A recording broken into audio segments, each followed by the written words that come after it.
아멘.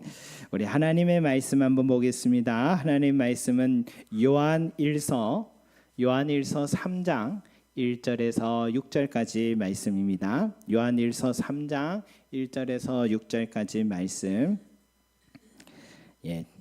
우리 앞에도 있고요. 차이신 줄 알고 우리 한 목소리로 함께 올려드립니다. 시작.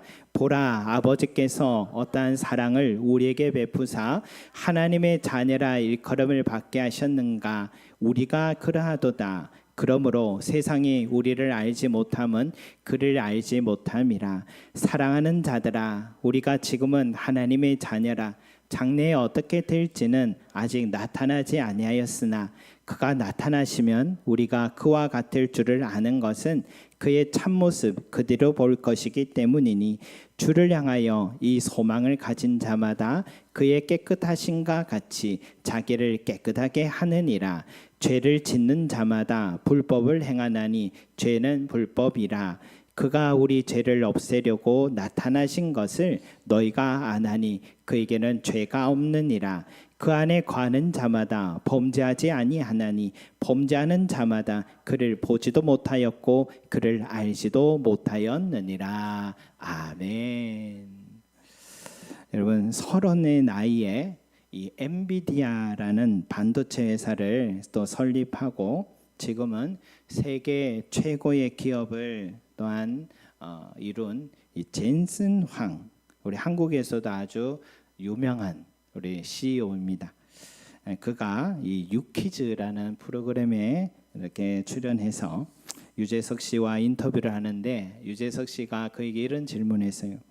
만약 당신이 타임머신을 타고 어디든 갈 수 있다면 20년 전에 나를 만나고 싶습니까? 아니면 20년 후에 나를 만나고 싶습니까? 라고 물었더니 젠슨 왕이 저는 그렇게 할 수 있다면 20년 후에 나를 만나고 싶습니다. 그렇게 대답했습니다.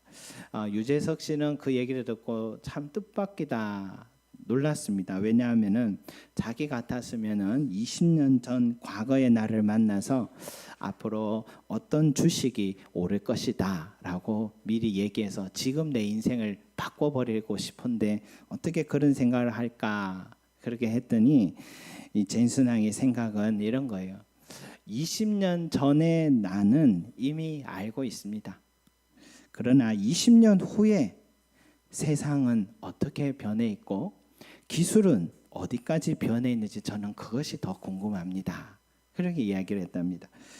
여러분, 지금도 세상에서 가장 큰 기업을 이룬 업적을 이룬 그런 사람이라면 이 정도면 충분하지, 만족하지, 안주할 수 있잖아요. 그런데 그는 지금도요, 항상 위기가 찾아왔으면 좋겠다. 왜냐하면 위기가 찾아올 때마다 우리 팀은 더욱더 하나가 되고 더 좋은 아이디어를 또한 꺼내서 만들게 되어서 항상 실현을 두려워하지 않았습니다. 또 항상 미래를 바라봤습니다. 지금도 노력하고 항상 꿈을 꾸고 살아서 그런지 그는 전혀 일의 무게에 짓눌린 얼굴이 아니라 밝고 쾌활한 항상 삶을 살고 있었습니다. 그 모습이 그저 보는 것만으로도 귀감이 되더라고요. 우리 그리스도인들도 그의 삶에 참 배워야겠다 하는 생각을 들었어요. 그거는 과거를 생각하고 내가 그때 왜 그랬을까 자책하고 후회하고 낙심하면서 살아가는 그런 삶이 아니고 또 지금 현재의 삶 여기가 좋사오니 이만큼이면 충분해 안주하며 살아가는 게 아니고 장차 마주할 미래를 바라보면서 이 소망 갖고 살아가는 그 삶의 모습을 참 우리도 배워야겠다. 왜냐하면 그것은 오늘 성경이 우리에게 말해주는 그리스도인의 삶의 모습이기 때문인 것이죠. 사도 요한은 우리에게 미래에 일어날 일을 바라보면서 소망의 삶을 살라라고 오늘 말씀하고 있어요. 우리 2절 말씀 다시 한번 읽겠습니다. 시작. 사랑하는 자들아, 우리가 지금은 하나님의 자녀라. 장래에 어떻게 될지는 아직 나타나지 아니하였으나 그가 나타나시면 우리가 그와 같을 줄을 아는 것은 그의 참모습 그대로 볼 것이기 때문이니. 아멘. 여기에 사랑하는 자들아, 우리가 지금은 하나님의 자녀라 라고 했어요.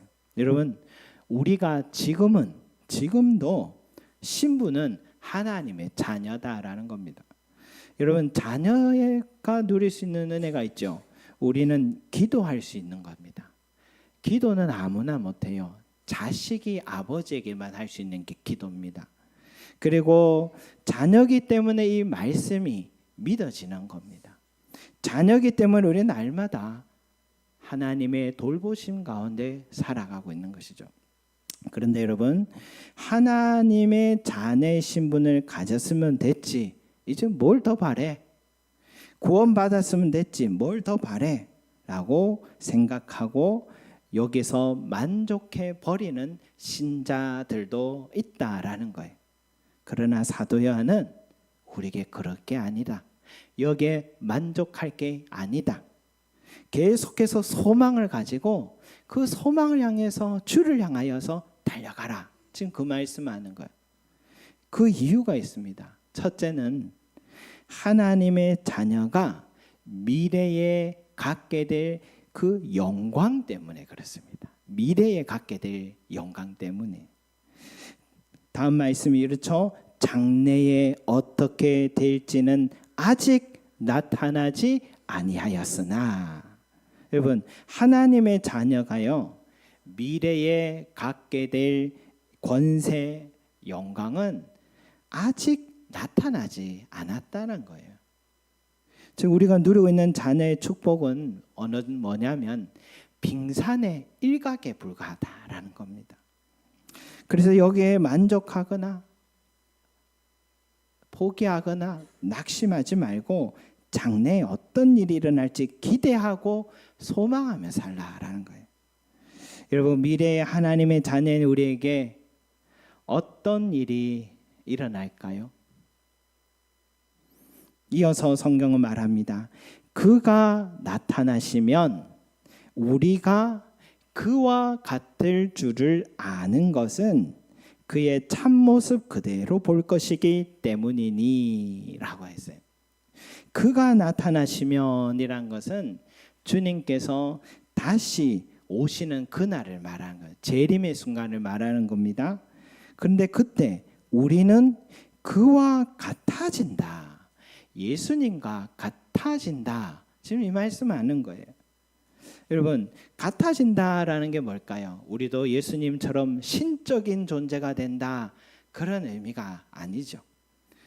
죽음에서 다시 살아나신 예수님처럼 그때에는 우리는 병들지 않고 늙지 않고 죽지 않는 부활의 몸으로 변하게 되고, 또 죄가 없는 거룩한 상태가 되고, 그리고 그리스도와 함께한 상속자요 통치자의 영광을 누리게 된다, 이 말씀이죠. 그리고 그의 참모습 그대로 보게 된다라고 말하고 있어요. 여러분, 우리가 천국에 가서 가장 기쁜 일이 뭘까요? 거기서 왕 같은 제사장이 되고 누리게 될 많은 영광들, 면류관 상도 있겠지만 거기서 가장 큰 기쁨이 뭘까요? 그것은 그의 참모습 그대로 보는 거예요. 그가 누굽니까? 주님입니다. 주님은 우리가 이 땅에 살 때도 늘 우리 손잡고 걸어가 주시고, 그 주님의 도움과 사랑 때문에 늘 우리 살아가는데, 그 나를 그렇게 사랑하신 주님을 우리가 이제는 두 눈으로 똑바로 볼 수 있고, 이제는 그와 이 땅에서는 동행했지만 이제는 그의 품 안에 살아갈 수 있는 바로 그 순간이 천국에서 가장 기쁘고 복된 순간이기 때문에 그와의 참모습 그대로 보는 은혜가 있다라고 말씀하는 겁니다. 그래서 이것이 하나님의 자녀인 우리가 얻게 될 소망의 순간인 것이죠. 여러분, 이 소망 품고 살아가는 사람들은 바로 그리스도인이랍니다. 이 소망 품고 살아가는 사람들이 하나님의 자녀인 것입니다. 그러니까요, 이 소망 갖고 살아가는 사람은 여기 이 땅의 삶에 만족하지 않습니다. 이 땅의 삶에 헛된 것 추구할 수가 없습니다. 그래서 히브리서 기자는 이렇게 말하죠. 그들이 이제는 더 나은 본향을 사모하니 곧 하늘에 있는 것이라. 그들이요, 어떤 핍박과 고난 속에 있어도 예수 믿는다고 하늘 소망 때문에 그들은 포기하지 않고 끝까지 인내했거든요. 바울은 이 땅에서 한시도 부족하다면서 복음 전도하고 또 교회를 세우고 성도들을 살피면서 살면서도 그의 마음은 항상 이 소망 가운데 살고 있었어요.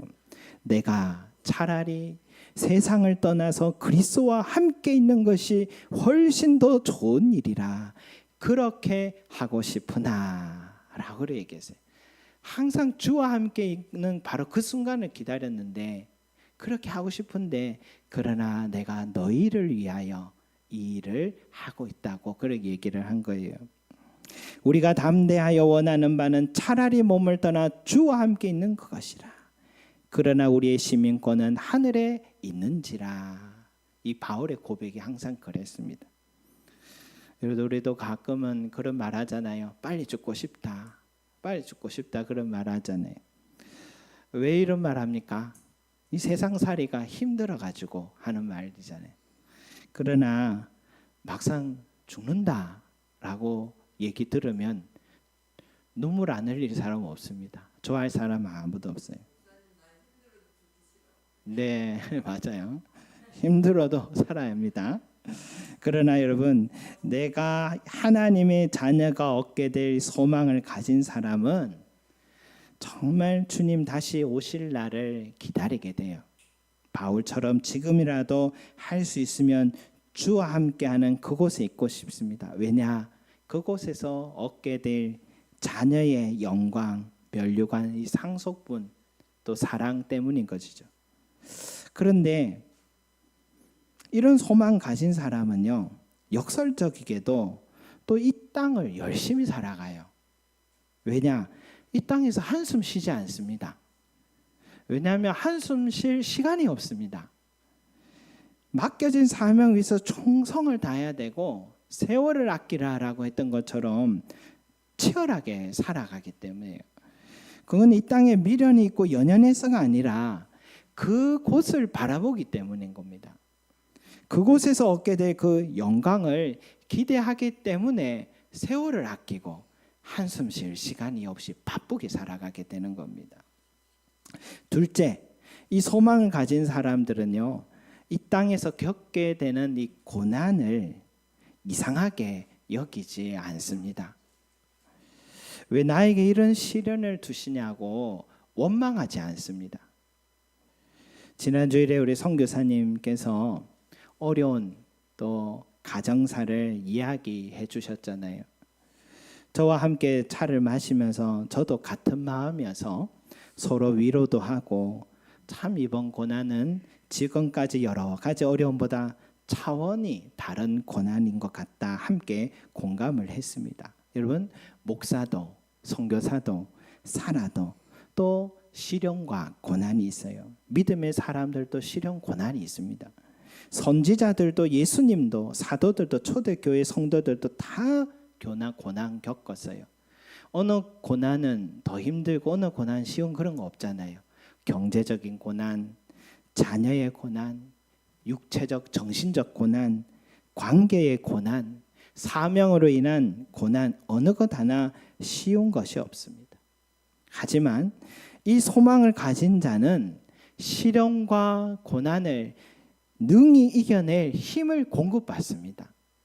생각하건대 현재 고난은 장차 우리에게 나타날 영광과 비교할 수 없도다 라고 했듯이 여러분 지금 우리가 겪고 있는 현재 고난은요 우리 하나님의 자녀가 그날에 얻게 될 그 영광에 비교하면 비교가 안 되기 때문에 그 영광의 풍성함 하늘의 위로를 바라보기 때문에 우리는 이 현재의 고난을 능히 이겨내고 인내할 수 있는 힘을 날마다 공급받게 되는 것이죠. 그래서 우리는 이 순간에도 계속 걸어갈 수가 있는 거예요. 또한 여러분, 하나님의 자녀는 고난 중에도요, 성령의 도우심을 힘입어서 계속 걸어갈 수가 있어요. 고난 중에 있을 때는 몰랐어요. 그런데 그 고난이 지나 보니까 야, 그 고난 나 혼자 걷고 있었던 것 아니었구나. 우리 성령님이 어떠한 방법을 통해서 나를 돕고 계셨구나. 뒤늦게 깨닫고 그때를 감사하게 되어서 여러분, 이 고난을 능히 우리가 이겨낼 수 있는 것입니다. 이것이 하나님의 자녀의 소망을 가진 자가 얻게 되는 축복인 것이죠. 마지막으로 여러분, 이 소망을 가진 자는 어떻게 삽니까? 자기를 깨끗하게 합니다. 자기를 깨끗하게 해요. 얼마 전에 이 선거가 있었는데 이 투표 수대로 당선이 됐어요. 그런데 이 부정한 방법으로 선거 활동했다는 증거가 있으면 그 당선이 무효되잖아요. 최근에 대학 입학 전형에 학교 생활기록부에 학폭의 가해자로 흔적이 있으면 서류 전형에서부터 탈락시키는 학교들도 이제 시작되고 있죠. 올림픽에서도요, 도핑 검사를 하죠. 약물 복용 여부 때문인데 운동선수가 순간의 유혹에 넘어져 부정한 방법으로 금메달을 땄다 해도 결국 검사 결과가 나오면 메달이 박탈당하고 기록이 취소되고 다음 경기 참가 자격도 상실됩니다. 그래서 나중에 얻게 될 영광을 바라보는 사람은 어때요? 지금 순간의 유혹을, 지금 순간의 욕심을, 지금 순간의 이 충동에 흔들리지 않고 자기 지키고 절제하고 정직하고 성실하게 살아가는 거예요. 가끔 그런 질문들을 할 때가 있죠. 목사님, 그리스도인은 술을 먹으면 안 되나요? 목사님, 그리스도인은 담배 피우면 안 되나요? 목사님, 그리스도인은 복권 사면 안 되나요? 타투 하면 안 되나요? 재미삼아 점 한번 보면 안 되나요? 제사를 드리면 안 되나요? 남들도 다 아는데 애인 좀 만나면 안 되나요? 목사님, 일수 좀 놓는 일을 하면 안 되나요? 법안에서 고리 대금업 좀 하면 안 되나요? 여러분, 이런 질문들을 할 때가 있잖아요. 그리스도인들도 질문이 생기기도 하고. 여러분, 목회자도 대답하기 곤란할 때가 있어요. 왜냐하면 성경에 그런 말이 없기 때문입니다. 세부적인 그런 말이 없기 때문에. 성경은 그런 말을 하려고 기록된 책이 아니기 때문이에요. 그리고 가톨릭이나 성공회 같은 경우는 같이 예수 믿고 있어도요, 술과 담배, 제사 다 개방적인 입장을 취합니다. 그리고요, 이런 질문하는 사람들은 만약 목사가 강한 보수적인 입장에서 안 됩니다 라고 해도 할 것이기 때문입니다. 하고 싶어서 묻는 질문이기도 하거든요. 하지만 정직하게 질문하고 정직한 답을 원하면 우리는 스스로 원리를 먼저 생각해 보면 돼요. 나는 하나님의 자녀의 신분이다. 내 몸은 성령이 거하시는 거룩한 성전이다. 지성소다. 라는 성경 말씀의 원리를 생각하면 그것은 스스로가 답을 찾아 얻게 되고 행하게 될 것입니다. 이 소망을 가진 자는 이 땅을 살아가는 동안에도요, 자기 몸과 마음을 잘 관리합니다. 이미 나는 하나님의 자녀란 거룩한 신분을 가졌고 내 안에 하나님의 자녀에게만 주시는 성령의 내주하심이 있기 때문에, 성령님이 내 안에 거하시기 때문에 이제는 내 몸은 내 것이 아니고 주의 것이고 내 몸은 거룩한 지성소요, 성전이 되었기 때문에, 그래서 예수 믿기 전에는 전혀 그렇지 않았는데 이제 예수 믿고 난 후부터는요, 안목의 정욕, 육신의 정욕이 나를 사로잡게 되면 내 속에 자꾸만 이 불편함을 느끼게 됩니다. 이 거북함을 느끼게 돼요. 거북함을. 그럴 때면 왜 이러지? 내가 뭘 잘못 먹어서 체했나? 하고 소화제 다 사드실 게 아닙니다, 여러분. 속이 거북한 이유는 하나님의 자녀에게 임하신 성령님이 그 거룩한 영이 육신의 정욕까지 맞서 싸우고 배척하고 있는 그 상황 때문인 거예요. 그럴 때면 내게 무슨 죄가 없나? 나 자신을 한번 돌아보면서 속히 주의 말씀 앞으로 달려와 회개하고 기도하고 주의 은혜를 구하는 자가 되시길 소망합니다. 이런처럼 소망을 가진 자는 자기 자신을 깨끗하게 해요. 그래서 3절 말씀 한번 3절 4절 같이 읽겠습니다. 시작. 주를 향하여 이 소망을 가진 자마다 그의 깨끗하심과 같이 자기를 깨끗하게 하느니라. 죄를 짓는 자마다 불법을 행하나니 죄는 불법이라. 아멘. 여러분, 이 말씀과 관련해서 한 가지 역사적인 사례를 한번 들어볼게요. 1907년도 시작된 평양 대부흥 운동은 세계 기독교 역사에 기록된 성령 운동이다라고 기록되어 있습니다. 세계 기독교사에 되어 있는 기록이에요. 그런데 그때 그 부흥 운동은 주여하고 크게 외치는 부흥회로 끝난 게 아니었어요. 말씀 사경회였어요. 그래서 말씀을 선교사님들이 한국말로 해보셔야 얼마나 떠듬떠듬 하셨겠습니까? 귀 기울여야 들렸던 말씀 아니었겠습니까? 그런데 그 말씀을 듣는데 각 사람들이 회개하기 시작하고 인격과 삶이 변화되기 시작하고 그 사회가 정화되는 그런 변혁의 운동이 시작된 겁니다. 신기한 일이었어요. 특히 한국교회 지도자가 된 길선주 장로가 그 당시에 있었는데 후에 그가 장대현 교회 이 목사가 되었습니다. 선교사님들 중심으로 시작된 이 한국교회가 이제는 한국 사람 지도자가 중심이 되어서 되는 이 전환점이 이분을 통해서였죠. 그만큼 길선주 목사님은 탁월한 영적 지도자였습니다. 그런데 하루는 선교사님이 이끄는 말씀 사경에 이 길선주 씨는 말씀을 듣고 기도하는데 그 마음이 뜨거워져서 많은 성도들 앞에서 일어서더니 앞에 나가서 이런 회개를 하는 거예요. 제게는 먼저 떠난 친구가 내게 맡긴 돈이 있었는데 제가 정직하게 처리하지 못하고 사적으로 사용했습니다. 하나님 앞에서 죄를 지었습니다. 제가 그 돈을 다시 갚게 했습니다. 그가 그 말을 공개적으로 회개하고 했던 말을 그는 실제로 그에게 찾아 용서를 구하고 그의 가족에게 그 돈을 갚았다라고 합니다. 여러분, 회개하는 사람들이 그 후로 줄지어서 공개적으로 고백을 하고 내가 사람들, 나를 아는 사람들에게 치부가 드러나는 것보다도 하나님과 이 죄의 비참함이 더 두려웠던 것이죠. 그때부터 잃어버린 물건들이 주인에게로 돌아오기 시작하고 빚을 갚는 사람들이 많아졌습니다. 술과 아편과 도박을 끊지 못했던 사람들이 중독된 생활을 끊기 시작하고 주의를 거룩하게 지키기 시작했습니다. 이 과정을 보면서 백범 김구 선생님이 이런 말을 했어요. 교회가 많아질수록 경찰서는 줄어듭니다.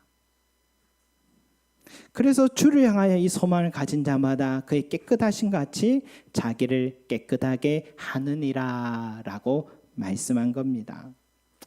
그러나 여러분, 내 힘으로 하려고 하지는 마시기 바랍니다.